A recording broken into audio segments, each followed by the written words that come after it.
Je ne suis pas venu au théâtre par hasard. Parce que le destin ne fait pas d'erreur. Le changer, c'est le rejoindre. Le subir, c'est l'expérimenter face à la vie des autres.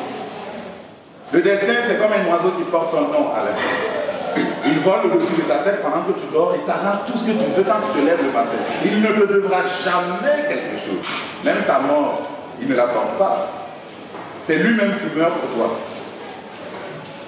Ah, mais il te restera toujours ton nom. Alors fais gaffe que personne ne te le vole. Ça réveille le jeu qu'on dit juste là, sous-entendu, parce que personne n'en parle. Ça vous remet la traite négrière sur le marché, non?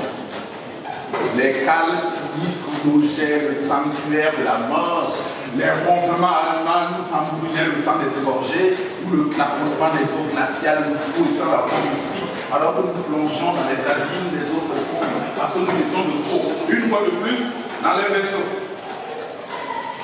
Le bruit des chiens qui ont immortalisé notre seule démarche de jambes écartées et de mioches violées par le maître.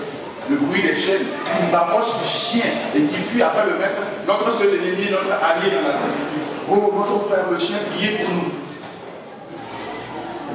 Et le soleil obligea tout déchirant le dos, de fouiller dans les sinistres champs de coton, le claquement du fouet, la machine, à bouter du nez, le sommeil dans la paille et les pousses.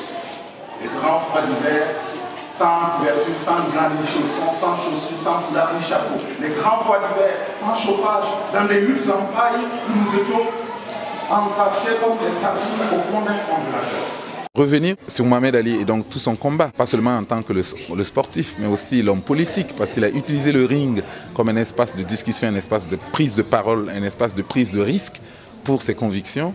C'est aussi reconnaître qu'aujourd'hui, les combats en Afrique, il faut entrer dans le ring et il faut porter les gants pour pouvoir déconstruire les préjugés sur l'Afrique, déconstruire aussi les peurs, les fatalités et croire que même seul, au regard du monde, où on donne l'Afrique perdante, l'Afrique peut gagner et devenir véritablement l'avenir du monde. On lui a dit que le diable, lui, il est noir.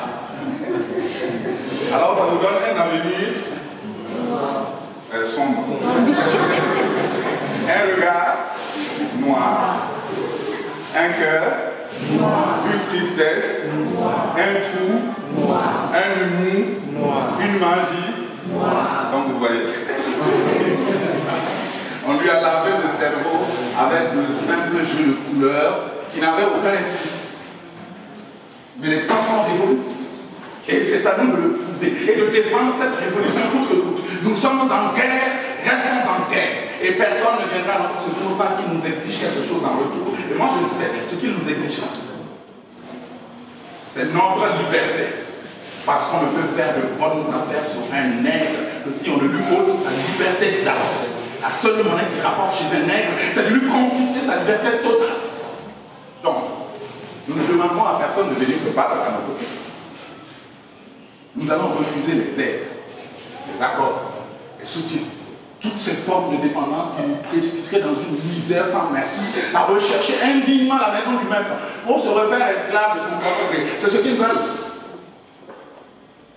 Que nous soyons d'accord de nous-mêmes d'être des esclaves, leurs esclaves.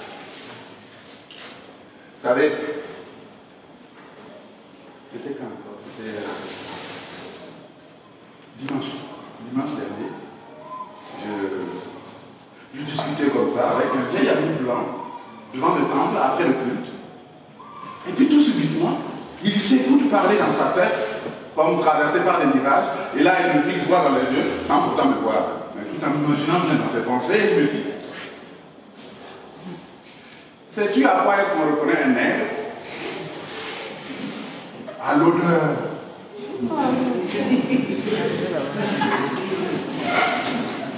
Puis ayant dit ces mots-là, il tourna sur ses talons et partit en sortant de ma vie. Mais nous, on sait à quoi est-ce qu'on reconnaît un frère. À sa dignité. Mon frère, même dans la misère, reste fier et sois digne. même dans la mort, garde ton honneur et ne te complexe jamais devant tout ce qu'ils te montreront. Je n'ai jamais tué quelqu'un. Je n'ai jamais lapidé un chat. Je n'ai jamais tiré sur un canard. Je cogne sur un ring et c'est royal.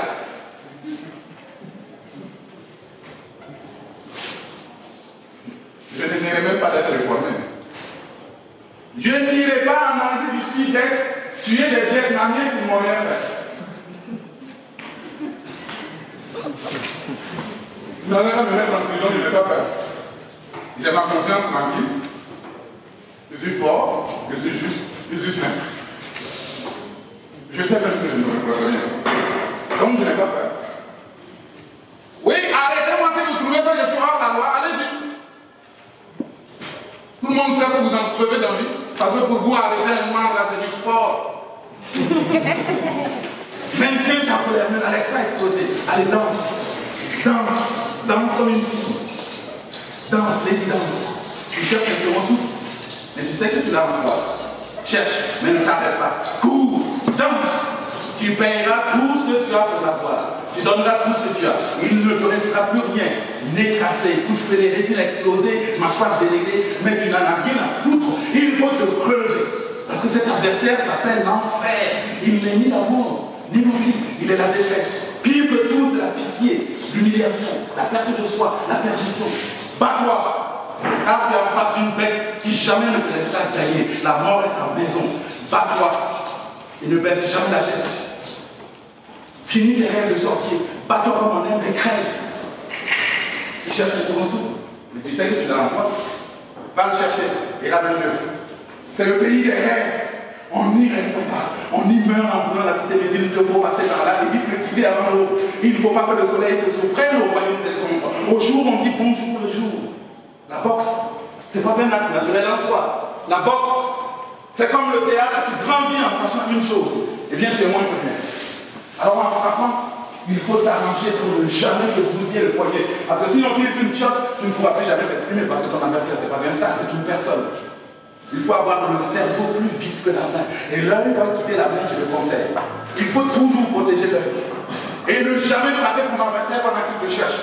Parce qu'il a une idée précise de ce qu'il veut. Ne récolte pas son jeu. Il te dominera sur son terrain. Parce que c'est lui qui a le scénario. La forme du théâtre que je pratique est ce que j'appelle la discussion sociale. Parce que pour moi, le théâtre est un espace de discussion sociale. C'est ouvrir au public, à travers une représentation, un moment important de causerie et de conversation. Et tout mon travail est axé sur cette esthétique-là, de faire du théâtre un espace de conversation, de dialogue, de discussion sociale, très loin de la performance. C'est pour ça que j'aime bien l'idée qu'on puisse de plus en plus, surtout sur le continent africain qui a besoin de devenir et d'avenir, qu'on puisse apporter cette intelligence-là et cette pensée-là au sein des communautés de base. Et là, même là, les spectateurs, vous n'êtes plus des hommes, vous n'êtes plus des femmes. Vous êtes des esprits. Et ce qui est au-delà des dieux n'a pas de couleur. Ce sont les dieux seuls qui ont leurs êtres.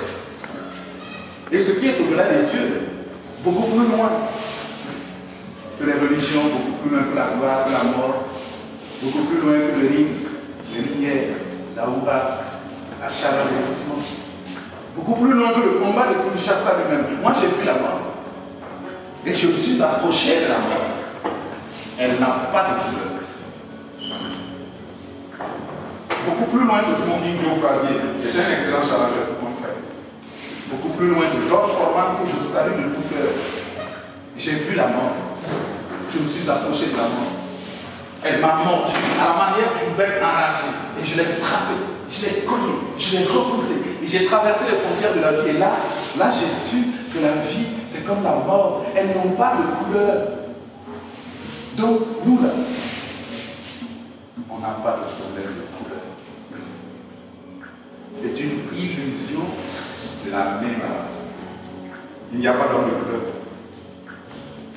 Il nous faut sortir du théâtre, c'est tout. Et le ring est un dialogue, et la scène, un champ de bataille.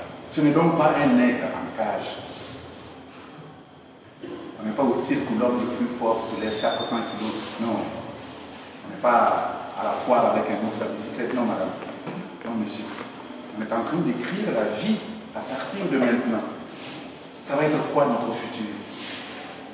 Mais quand je dis nous, c'est Mohamed Ali et moi. Savoir décider entre ce que Frazier et Forman veulent à tout prix imposer de moi au monde et ce que moi, le comédien africain, je veux imposer de moi au monde.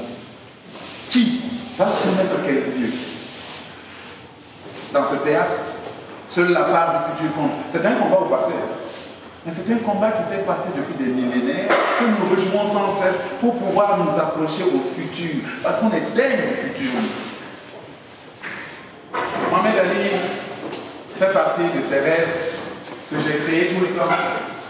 Que le monde m'a vu monter et dégringoler les dieux, un à un, de leur montagne de Caucase, pour aller libérer Prométhée. Vous voyez? Même ces rêves que vous avez appliqués, mis en place. Ils ont grandi à l'orée de vos victoires, dans la sueur de vos ambiances, dans la foi de votre esprit. Et il ne sont que vous, ces rêves. Ce sont les meilleures pièces de théâtre que vous avez écrites.